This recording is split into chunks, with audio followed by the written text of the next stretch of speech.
एक स्विट्जरलैंड में रहने वाली महिला हमारे वृंदावन में कभी कभी आती थी तो हमारे आश्रम में रहती थी। एक बार कार्तिक में उसने रहा और जब वो वापस जा रही थी तो गलती से उसके बैग में एक छोटी सी छिपकली चली गई।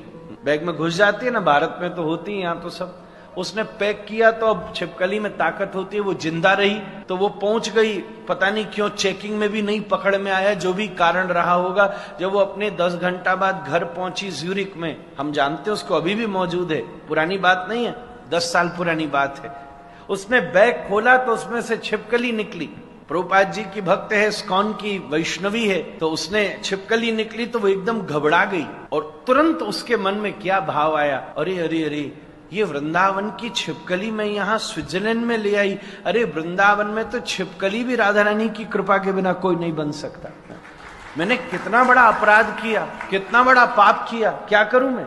उसी समय अपनी माँ को बुलाया, बड़ी दूर रहती थी। डॉक्टर से पूछा, इंटरनेट पे देखा इसको क्या खिलावे मारे हम, वो तो कोई घबरावे। वो घर में घूमने लगी, उसको कुछ खाने के लिए ड्राई फ्रूट दिए तो छिपकली तो न ड्राई खावे न फ्रूट खावे, वो तो उसका ड्राई फ्रूट तो दूसरा ही है। अब दूसरे जीव को कैसे मारे, तो डॉक्टर ने उसको जो भी कुछ देना था वेटनरी में करके उसको अच्छे से सील किया।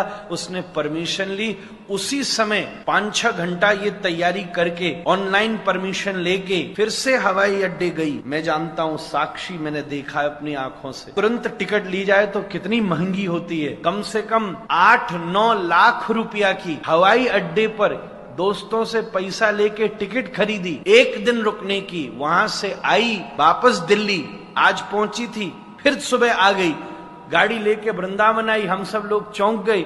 उसी कमरा में गई, ढक्कन खोला, छिपकली को निकाला, वो दौड़ करके दीवार पर चढ़ गई, कमरा में रो रो करके नाची, हे राधा रानी तेने मेरी लाज बचा ली, अगर इसको कुछ हो जाता तो मैं जिंदगी भर वृंदावन में घुसने लायक नहीं रहती। आज ये जीवित ब्रजवासी वापस आ गई, इससे बड़े मेरे जीवन की क्या उपलब्धि हो सकती है। रो रो के राधा रमण के सामने नृत्य किया। अगले दिन फिर से हवाई जहाज लेके वापस चली गई। ऐसे ऐसे वो दिग्गज वैष्णव, आज बड़े बड़े भारतीय अपने आप को हिंदू कहने वालों को धोती तिलक पहनने में, तिलक करने में शर्म आती है। बड़े बड़े यूरोपियन और अमेरिकन को धोती और चुटिया पहना दी, तिलक लगा दिया, सर्दी में 4-4 बजे यमुना स्नान करा दिया।